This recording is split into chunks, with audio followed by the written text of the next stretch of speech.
Subscribe करें हमारे YouTube channel को और बेल आइकन को प्रेस करें हमारे लेटेस्ट वीडियोस को देखने के लिए।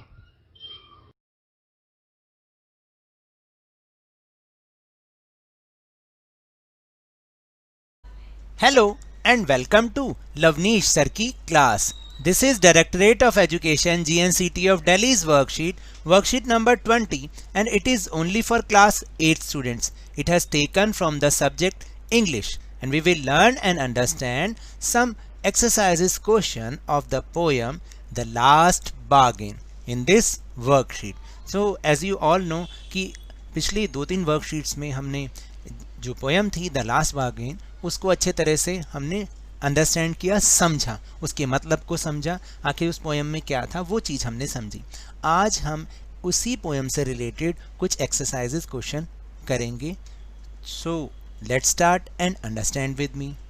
Question number 1 is a sword is a weapon. जो तलवार होती है ना वो एक हथियार होती है, वेपन होती है।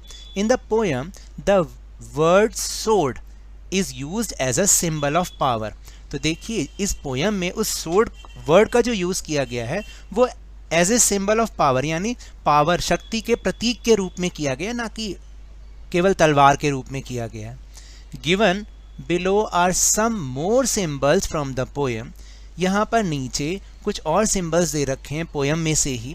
Right what do they mean in the space provided.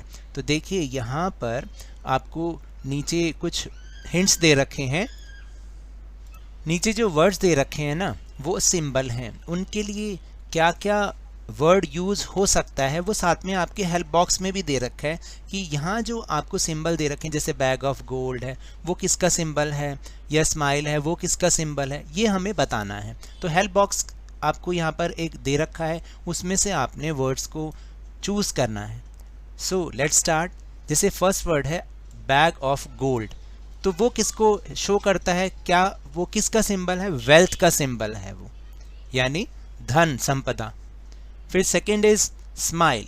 आप याद कीजिए स्माइल जो उसमें जो मेड थी, फेयर मेड थी, वो उसको स्माइल से खरीदना चाहती थी, और वो किसका सिंबल है, short lived happiness. Short lived happiness का मतलब थोड़ी ही देर तक रहने वाली खुशी का, क्योंकि उसने ये मन में सोचा था, जो स्पीकर था, कि स्माइल जो है वो परमानेंट नहीं हो सकती, उसके पीछे का जो दुख है वो उसने शायद देख लिया था।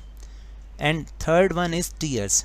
टीयर्स किसका सिंबल है, इमोशन का। जब हमारे इमोशन किसी भी तरह के हो सकते हैं, लेकिन जो टीयर है वो इमोशन का सिंबल है।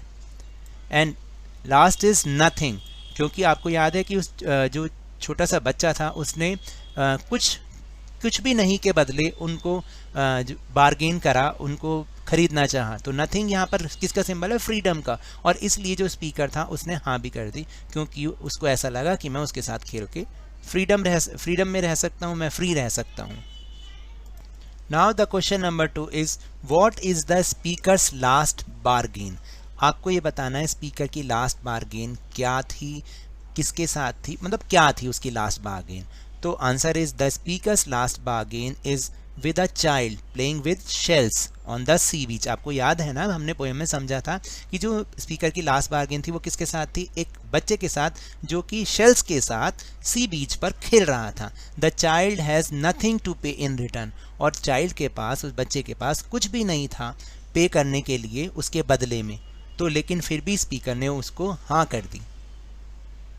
Now the question number 3, complete the following sentences with the help of words given in the box below. आपको यहाँ पर नीचे हेल्प बॉक्स दे रखा है, वर्ड बॉक्स दे रखा है, इसमें से आपको वर्ड को चूज करना है और सेंटेंसेस को कंप्लीट करना है। तो चलिए एक बार मेरे साथ इसको समझते हैं।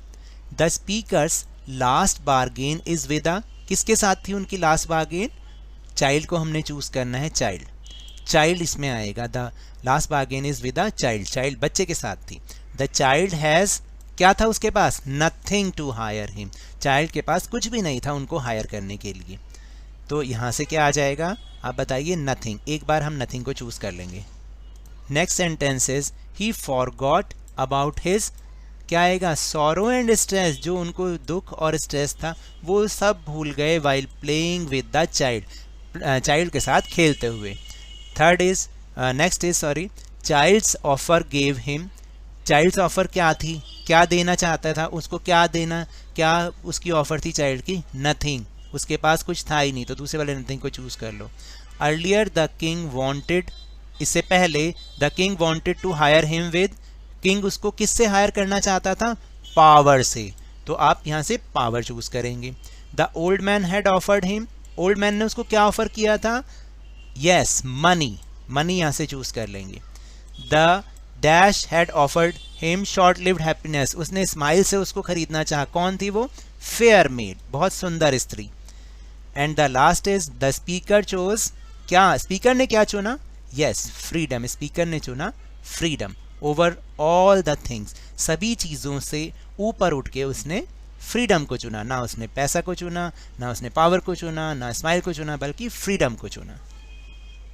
नाउ द लास्ट क्वेश्चन, बहुत ही अच्छा क्वेश्चन है, लेकिन आपके लिए हेल्प के लिए नीचे एक बॉक्स दे रखा है।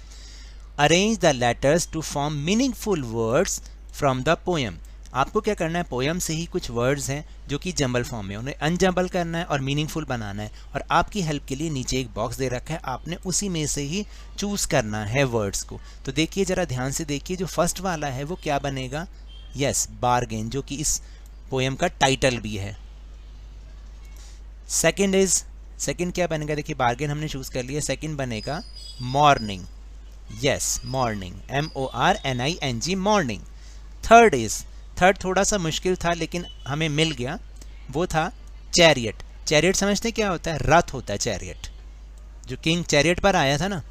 फिर इसके बाद है क्रूक्ड, हमने क्रूक चुन लिया।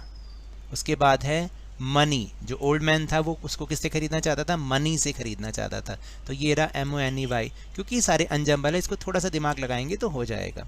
फिर इसके बाद गार्डन, गार्डन जो है उसमें गार्डन का भी जिक्र है, अगर आपको याद हो तो पोएम में गार्डन के बारे में भी बताया गया है। फिर नेक्स्ट इज स्माइल, ये तो वो जो फेयर मेड थी उसने स्माइल के थ्रू उसको हायर करना चाहा था। And the 8th one is tears, yes tears, ये smile and tears, okay. And the 9th is sand, जो चाइल्ड था वो सैंड पे खेल रहा था, ये रहा सैंड, इसको यहाँ से चूज करना है। And the last one is shells, जो सीपियाँ होती हैं उसके साथ वो चाइल्ड खेल रहा था, तो शेल्स ये रहा, हमने इसी में से ही चूज करना है। तो थी ये वर्कशीट बहुत आसान, आपको आसान लगी तो मेरे इस तरह समझाने से अगर आपको थोड़ा सा भी समझ में आया हो तो इस चैनल को ज़्यादा से ज़्यादा सब्सक्राइब कीजिए, लाइक कीजिए और बहुत ज़्यादा शेयर भी कीजिए। और हाँ, मेरे साथ इसी तरह वर्कशीट को समझते रहिए, लेकिन ध्यान और मन लगाकर पूरी मेहनत और लगन के साथ पढ़ते रहिए। And if you want to protect from corona virus, then please wash your hands with soap and water regularly and please wear a mask, क्योंकि जब तक दवाई नहीं तब तक कोई ढिलाई नहीं। Thank you very much.